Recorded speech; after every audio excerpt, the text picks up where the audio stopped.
Dennis Nielsen is charged with murdering Kenneth Ockenden, Martin Duffy, William Sutherland, Malcolm Barlow, John Howlett and Stephen Sinclair. He's also accused of attempting to murder Douglas Stewart and Paul Nobbs. As each of the 8 charges were read out, the defendant was asked, "How say you, Nielsen? Are you guilty or not guilty?"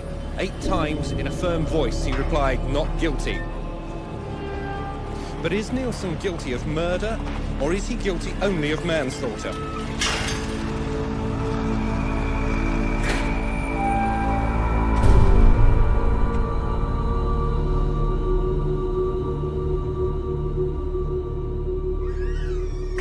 I don't understand.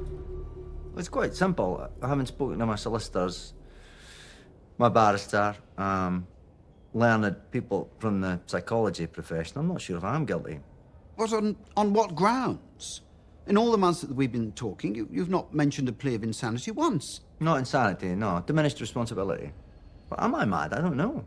Madness, as Quixote said, madness is seeing life as it is and not as it should be.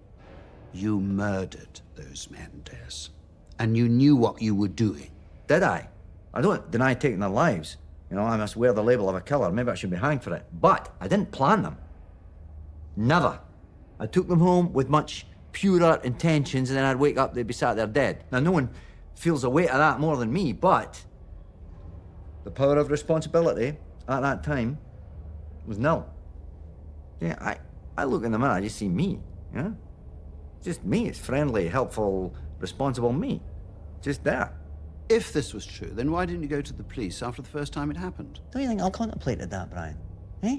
Don't you think I wanted to hand myself in? Or to end it all? You know? But then, survival. Shame. And the future makes you promise yourself it'll never happen again till it does.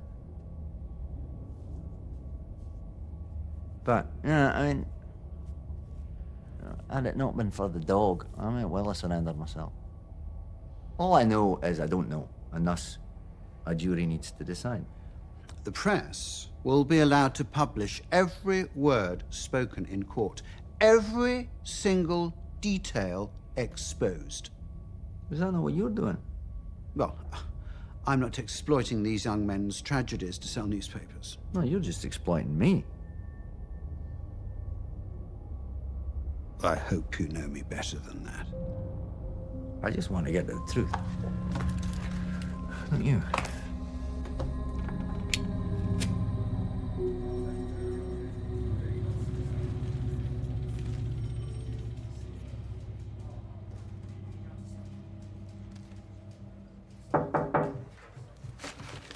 Peter, you know Mr. Green, QC? Alan, please. I hear he's got the craze brief. And Ivan Lawrence as QC. It's a formidable defense team, to say the least. Please, take a seat. I take it their angle's diminished responsibility? Didn't wash with Sutcliffe. The jury won't buy it. Sutcliffe didn't watch TV with the bodies. Nielsen's not insane. They don't have to prove that.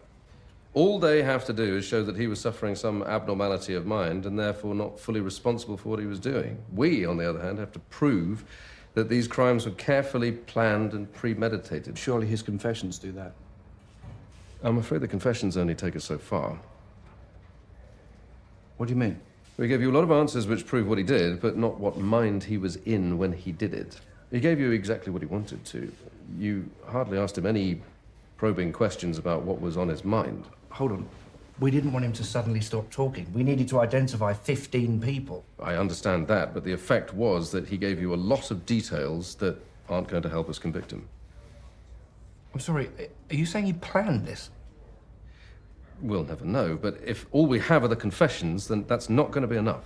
We need more. Much more.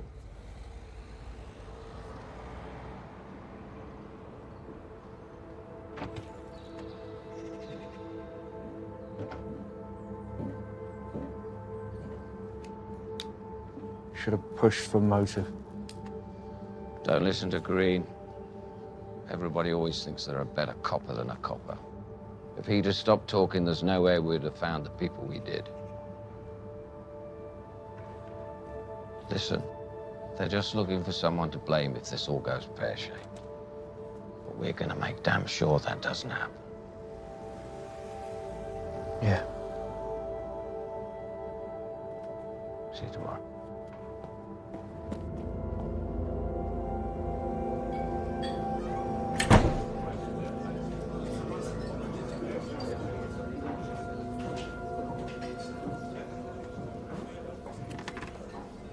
Thanks for meeting me.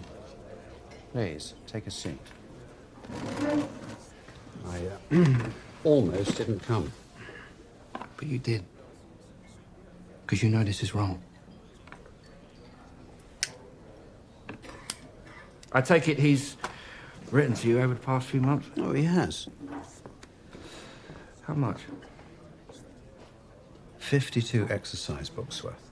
Well, we're going to need to take a look at them. That could be useful to prove premeditation. Mr. J. All that matters is that we find as much evidence as we can that Nielsen was in his right mind. Now, what if he's insane? You think he's insane? Well, it's not for me to decide. He's not mad. He knew what he was doing was wrong. Well, I don't deny that. But at the same time, he was able to take the head of someone he'd known, the severed head, into a cooking pot on the stove and let it simmer overnight.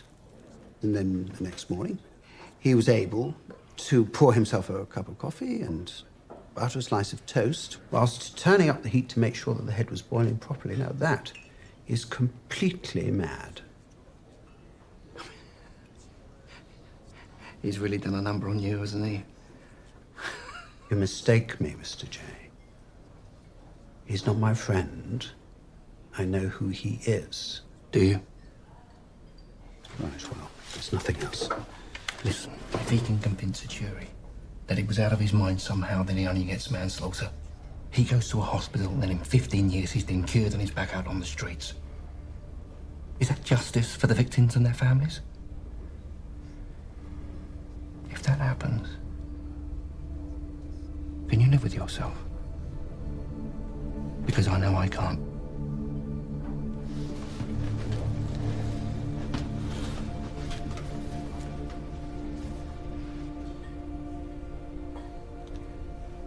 I'll drop the exercise books off at the station.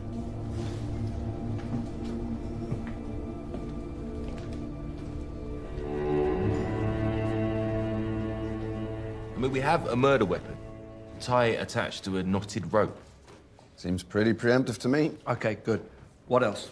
We've got Duffy's knives. Nielsen let them rust in his back garden so they could never be traced back to mine. That shows knowledge of wrongdoing, therefore criminally sane. That's a stretch. What about these books from Masters? Surely there's got to be something in here. The tragedy of the monochrome man. I mean, most of it's rambling nonsense. They help the defence, if anything. What about Douglas Stewart? The press will have a field day with what happened to Stewart. Police embarrassment is hardly relevant now. We have to use him. What else? What about the Soho project? What about it?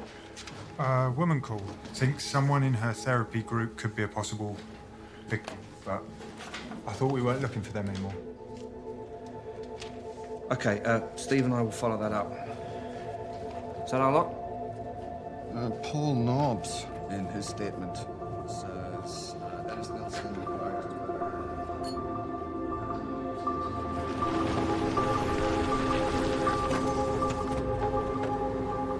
Sorry to have called. It's just he's been having this recurring dream. But actually, I think he's been attacked. Okay. I hope I'm not wasting your time. All right if we have a word with him? Go easy on him, okay? Of course. What's his name? Carl. All right.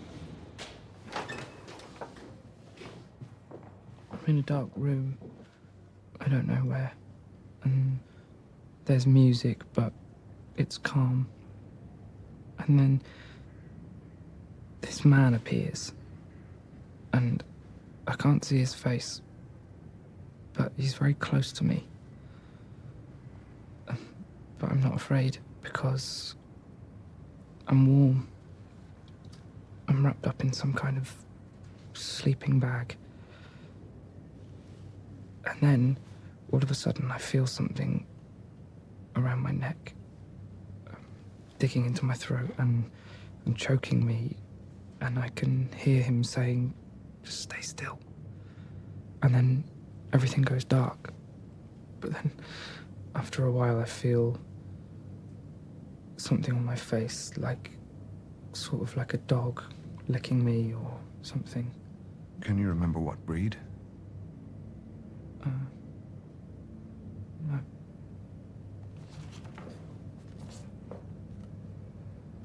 Carl? Have you seen this man? Yeah, on the news. Yeah, his name is Dennis Nilsson. He killed 15 young men and attempted to kill 7 others. All of these men were strangled, mostly with a tie or a headphone cord. But one he tried to kill with a sleeping bag. No.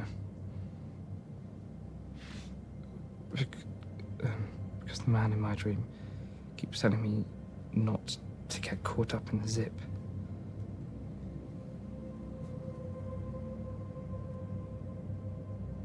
He also said he attempted to drown him before resuscitating him.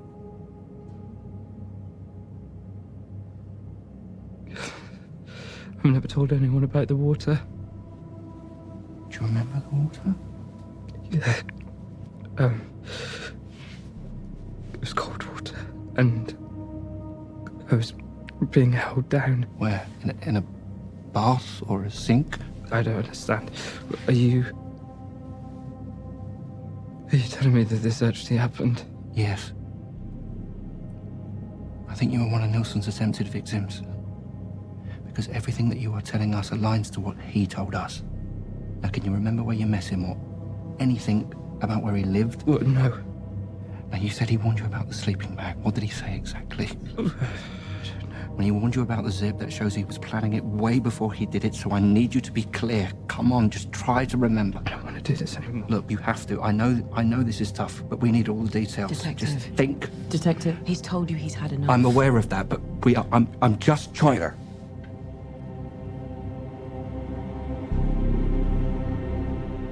You can't use him. No, he won't survive cross-examination. You saw him in there. He'll destroy him. I'll come back in a couple of days, see if I can get a statement from him, and we can read that out in court. Right, if we need to. Peter, we have enough. Right, he led us to the bodies, for fuck's sake.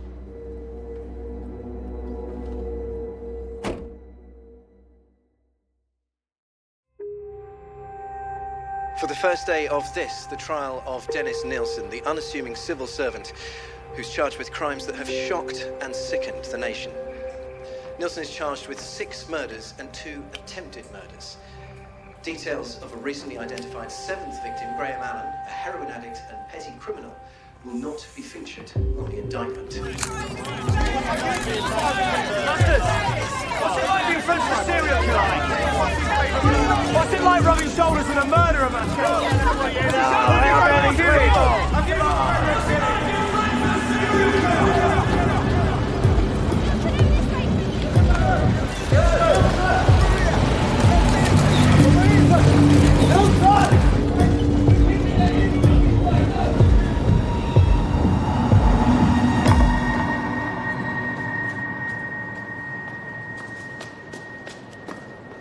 Steve? You all right? Good. Sleep okay? No, I never do.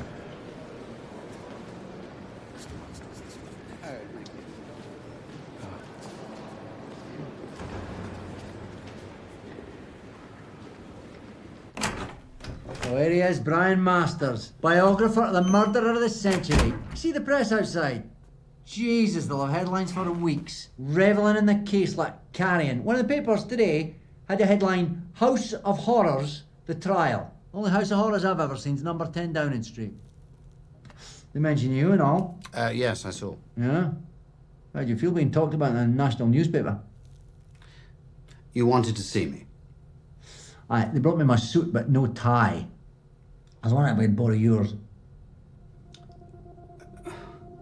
Right. I know it's an ask, but you know, an open neck shirt, no, it's the kind of impression I want to give out on the first day of the trial. Right, I'll leave it with the guard. My saviour. I started out with 15 ties, but the police have them all in evidence. You, the members of the jury, will be asked to ascertain this man's state of mind at the time of the killings, and to decide, as a result, if he is guilty of the murder of 6 innocent young men, or merely of their manslaughter. That Mr. Nilsen killed these men is not contested by the defense. They will argue, however, that he was out of his mind when he committed his crimes, and that he cannot be held truly accountable. But I intend to prove that Mr. Nilsen not only knew what he was doing, but that these crimes were premeditated and carefully planned. He lured 15 innocent young men back to his home before cruelly murdering them. Mr. Nilsen is no madman. He is intelligent and rational, possessing the skills to conceal his crimes and manipulate those around him. He is, in short, an experienced and calculating killer.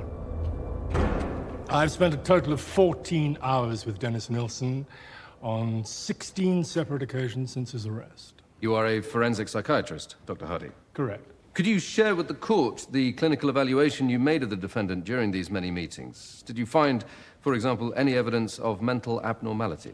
Quite the reverse. I formed the impression very quickly that he was a highly intelligent man. In my view, Nilsen possesses an extremely rational mind. He's capable of feeling very deeply and concealing these feelings in order to preserve appearances. Thank you. No further questions, my lord. Dennis Nilsen killed perhaps 15 young men for no apparent reason. He kept their bodies, bathed and dressed them, watched television programs with them, conversed with them about those programs. You say you find no evidence of mental disturbance. Of course, strangling people is not normal behavior. While Nilsen was on remand, he made a series of protests and complaints about his treatment in Her Majesty's Prison, Herne Hill. Would you not agree that this shows markedly paranoid tendencies? Perhaps, in some cases. And in this case, in fact, his behavior became so extreme, so erratic, that he was recently put down as a suicide risk. Could you tell us, Dr. Hardy, who the psychiatrist was who recommended this step? I did. So, would you not agree that someone at risk of suicide is, by definition, suffering a mental disorder? I suppose in strict terms, that is true. Thank you. No further questions, my lord.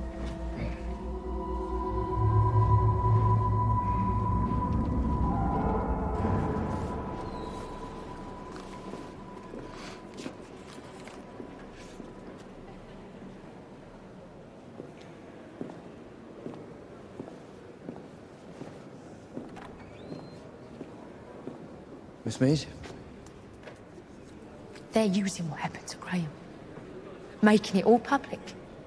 But he doesn't get justice. I know.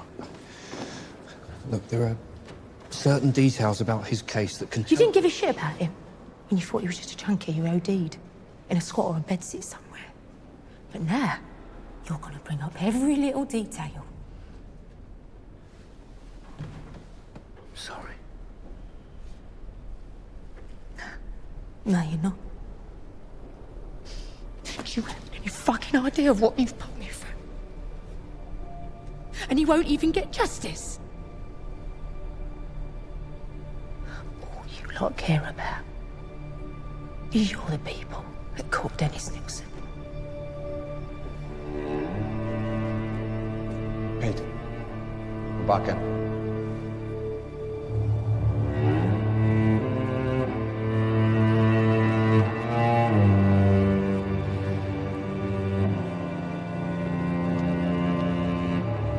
So, Mr. Stewart, after meeting him in the Golden Lion, Mr. Nilsen suggested that you both go back to his residence to continue drinking.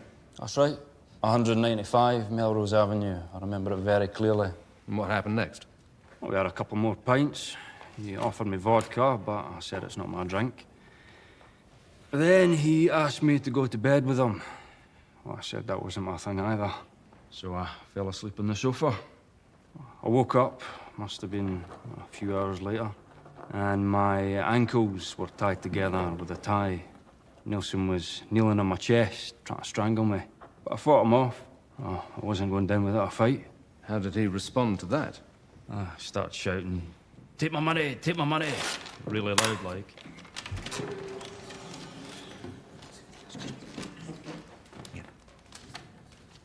But you weren't stealing from him? It seemed like he was trying to make the neighbours think he was being attacked himself. He was trying to create an alibi. Hardly the act of a man out of his mind. Thank you, Mr. Stewart. No further questions, my lord? In your police statement, Mr. Stewart, you said you stayed for another drink with Nielsen. Another drink after he allegedly tried to kill you? I thought that was the best way to calm him down. I see. You mentioned earlier that you remembered seeing the address as 195 Melrose Avenue. How did you remember the address so clearly? I saw the number on the door. You also told us that when you met him in the pub, the defendant introduced himself to you as Dennis. Yeah. And that when you got to his house to continue your drinking session together, he offered you vodka.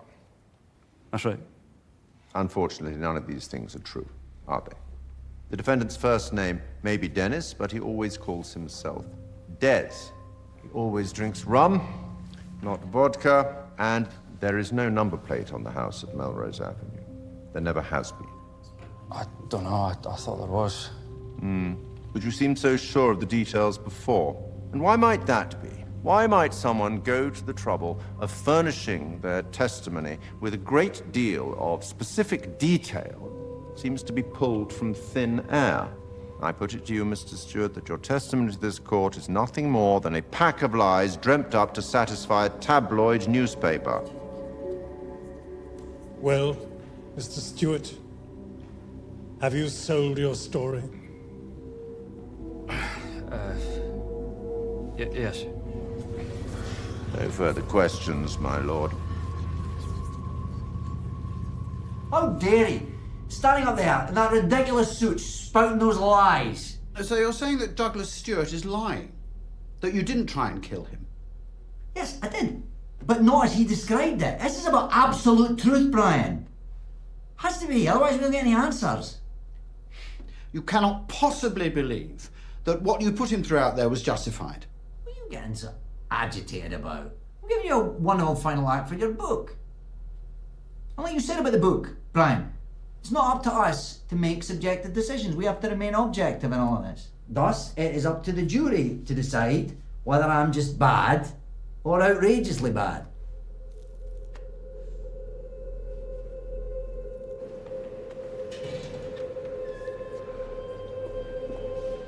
See you back in chambers. Thank you. You know it sold a story to the press? Of course I didn't. Lucky the judge didn't strike his testimony from the record. It can't have harmed us that much, right? Stewart's credibility's gone. His testimony's now useless. We're in a lot of trouble. Surely we still have enough. I mean, we have the tie with the knotted rope and Duffy's knives. All those show premeditation to murder. Physical evidence is all very good and well, but it's also circumstantial. We had an eyewitness, a survivor, and without that, we're significantly weaker. Sorry.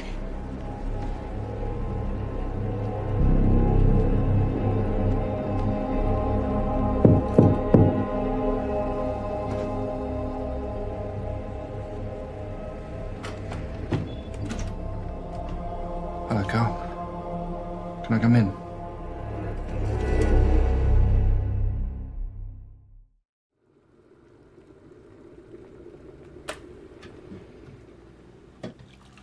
How have you been? Things keep coming back to me. What kind of things? He said he liked my shoes.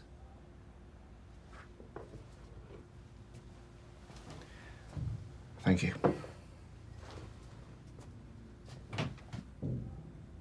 The doctor said it was all nightmares caused.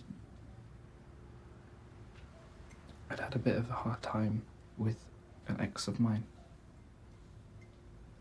They even put me on tablets to block everything out.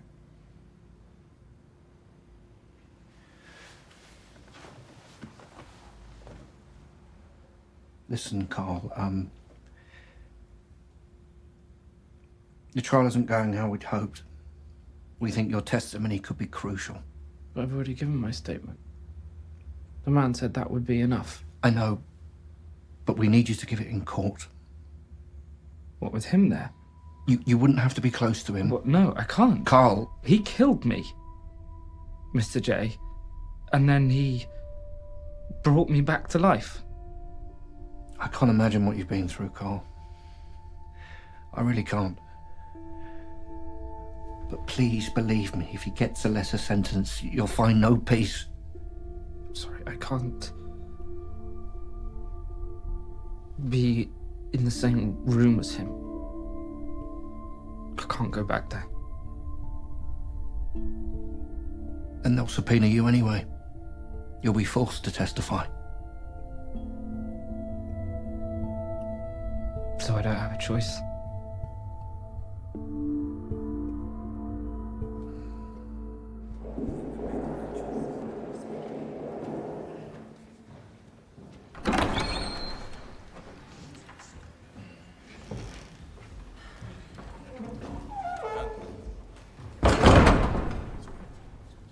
I swear by Almighty God that the evidence I shall give shall be the truth, the whole truth, and nothing but the truth. Could you recount, Mr. Stotter, the events of that night in April 1982 when you met the defendant?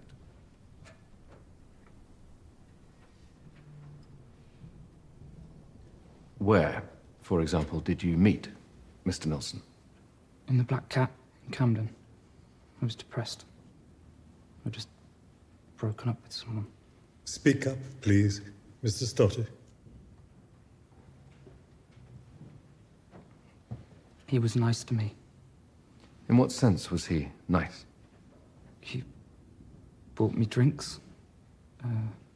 He asked me about my family. He asked if you had family. Yes. And then he invited me back to his flat for a drink. We just drank a lot, and then he said I could go to sleep on his bed. And then he warned me not to get caught in the zip of the sleeping bag. Why do you think that was? Was it perhaps because he was planning an alibi in case you managed to Objection, escape? my lord. Leading. Sustained. Tell us what happened next.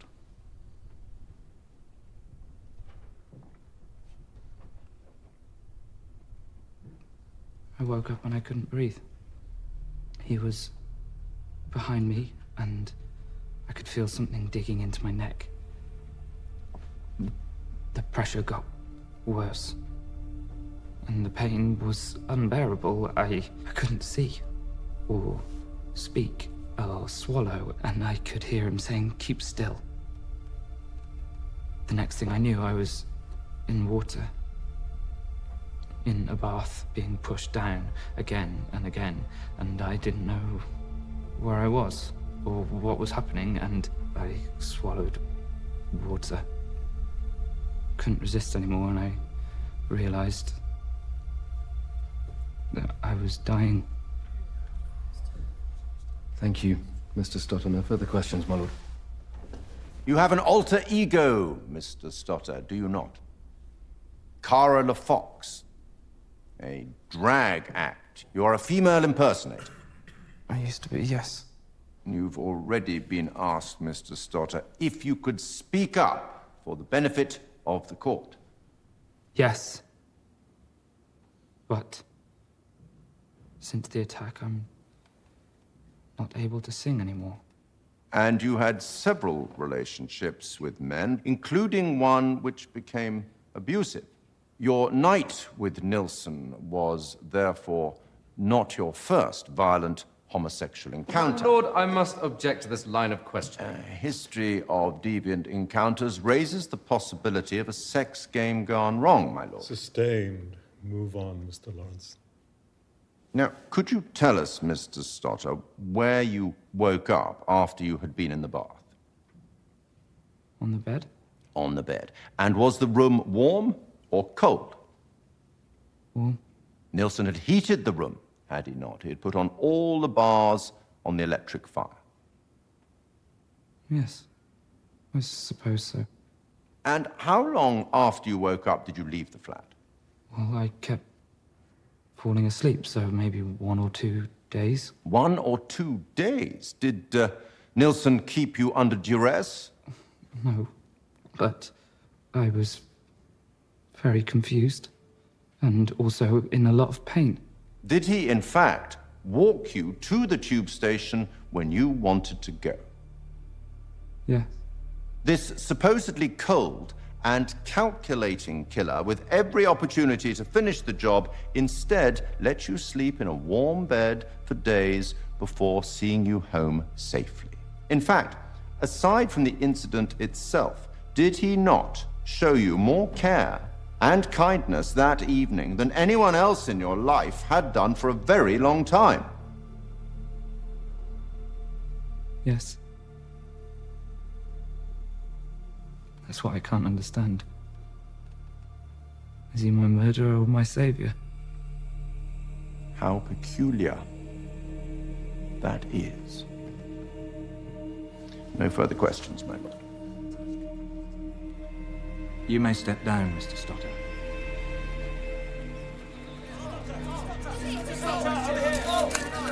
You did really well in there. Listen, Carl, I want to go home now. He should have killed you, you queer!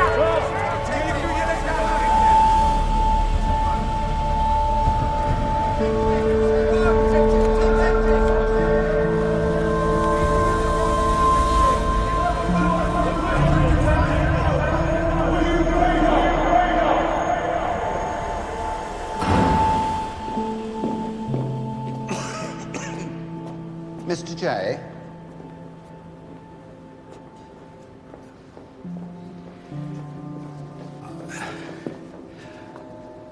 I feel I owe you an apology. You were right. He's not insane. He knew exactly what he was doing, as much then as he does now.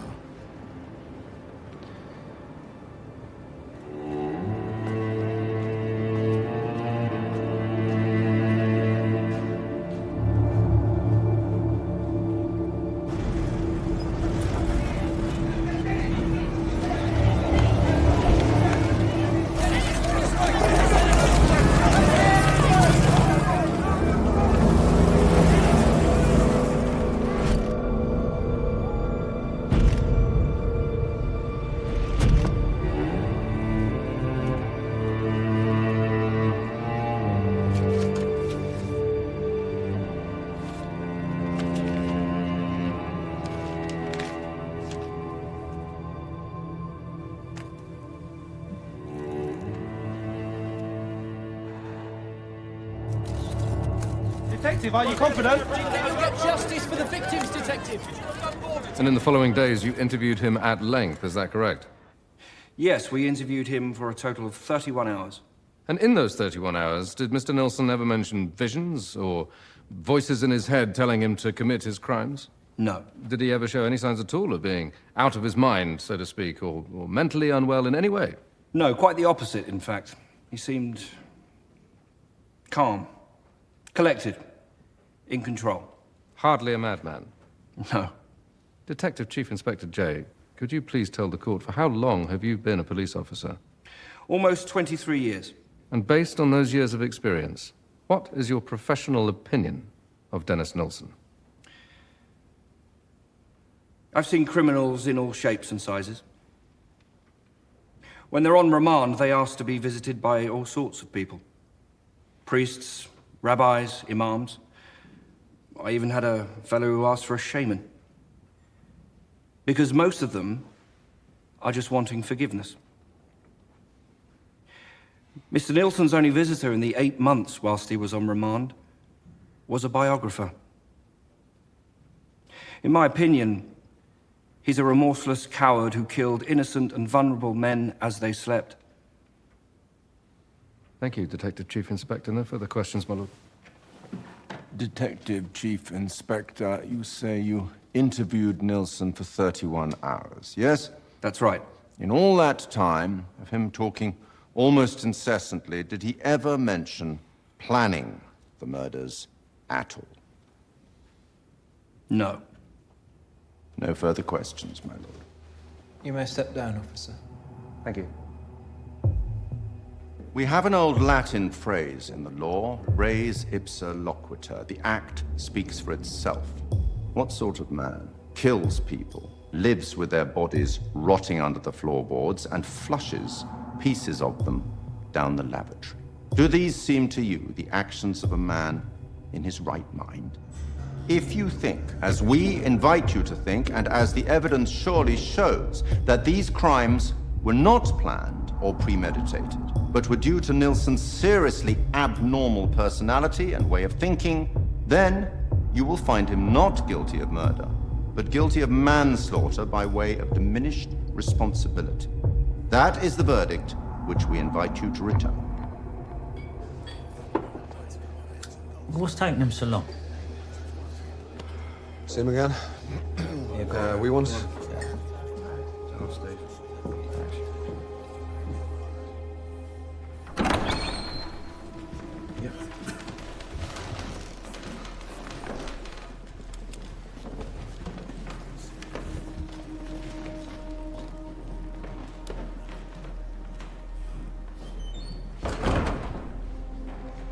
Madam Foreman of the jury, have you reached verdicts on which you are all agreed? No, we have not. Might you reach a verdict if the court sits until early evening? I don't believe so, Your Honor. Very well, you will retire overnight. The court will reconvene in the morning, where I will accept a majority verdict.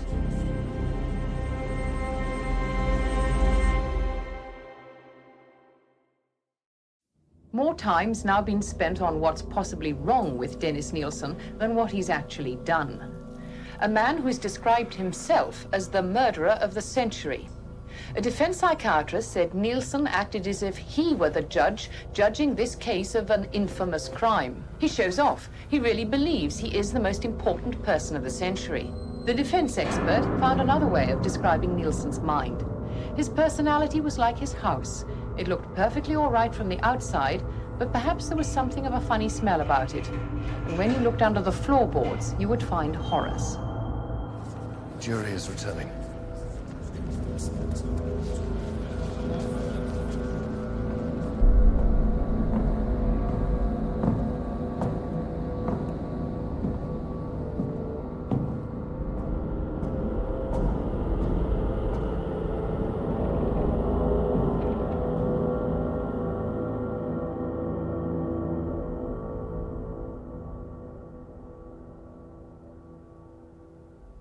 Would the foreman of the jury please stand? Madam Foreman, do you have a majority on your verdicts? We do. On the charge of the murder of Stephen Sinclair, how do you find the defendant? Guilty. On the charge of the murder of Kenneth Ockenden, how do you find the defendant? Guilty. On the charge of the murder of John Howlett, how do you find the defendant? Guilty. On the charge of the murder of Martin Duffy, how do you find the defendant? Guilty. On the charge of the murder of Billy Sutherland, how do you find the defendant? Guilty. On the charge of the murder of Malcolm Barlow, how do you find the defendant? Guilty. On the charge of the attempted murder of Douglas Stewart, how do you find the defendant? Guilty. On the charge of the attempted murder of Paul Nobbs, how do you find the defendant? Guilty. Dennis Andrew Nilsson, your victims were innocent young men, guilty only of accepting your hospitality, whereupon you ended their lives cruelly and callously for reasons that will remain known only to you. The sentence for murder is fixed in law. It is imprisonment for life. And that is the sentence which I pass on you on each count of this indictment. Take him down.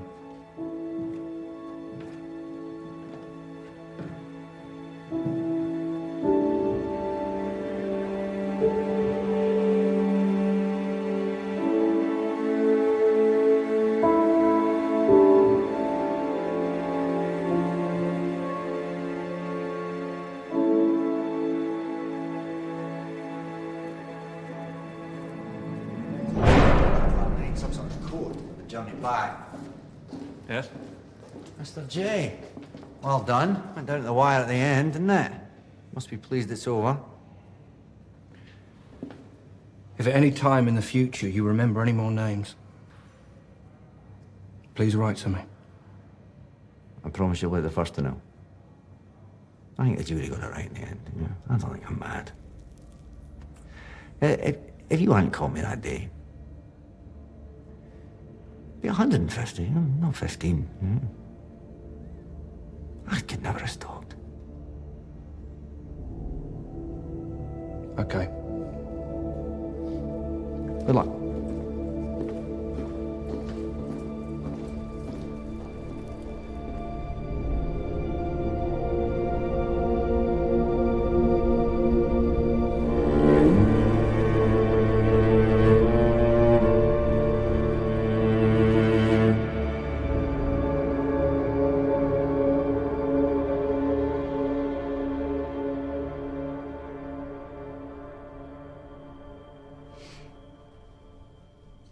What will you do with it all?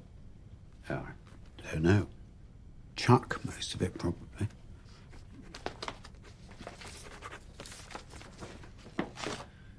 Mr. J, do you mind if I ask you a question? Go on. When you first met him, did you believe him straight away? Yes, I did. What went through your mind at that moment? Well, I thought,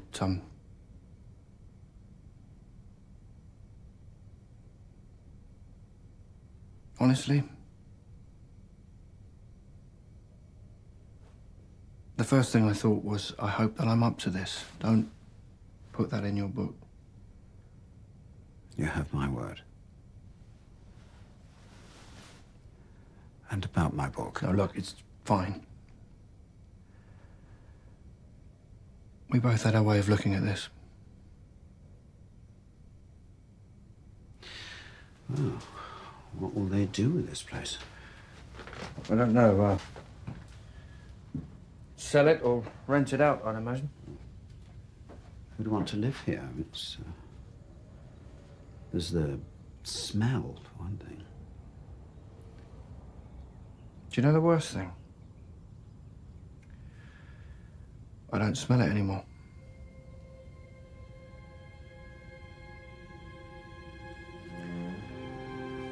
I'll see you outside.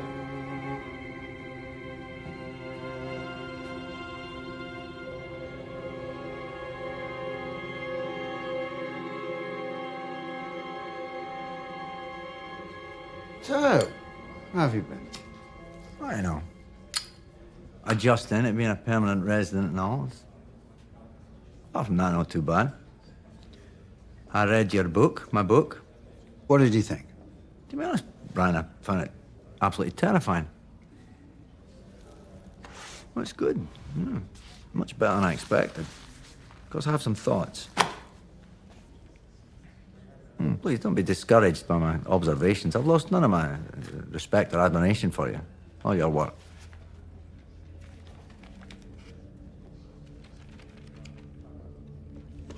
Oh, well, thank you. I'm sure it'll be very helpful. My biggest concern is you didn't name any of the victims. No, I wanted to respect their privacy. Well, I think it's disrespectful not to name them. I robbed them of their lives. Please don't rob them of their identities. And the title. Killing for company is a little... Yeah. Should just be Nilsen. No. Why not? The book is about me, after all. I'm not going to call it Nilsen. This is in your book. It's not about you. It's about how someone like you came to be. Now, I told you when we first met that I wasn't going to use grisly or emotive adjectives, and I have stuck to my word. But make no mistake, this isn't a celebration. It's a warning.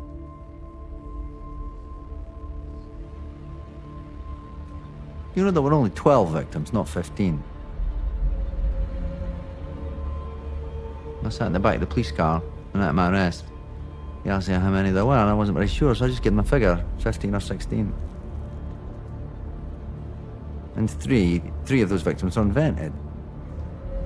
Just to complement the continuity of evidence for the police. Keep them happy. Everybody's had a chance to write their version of my story. When's it my turn?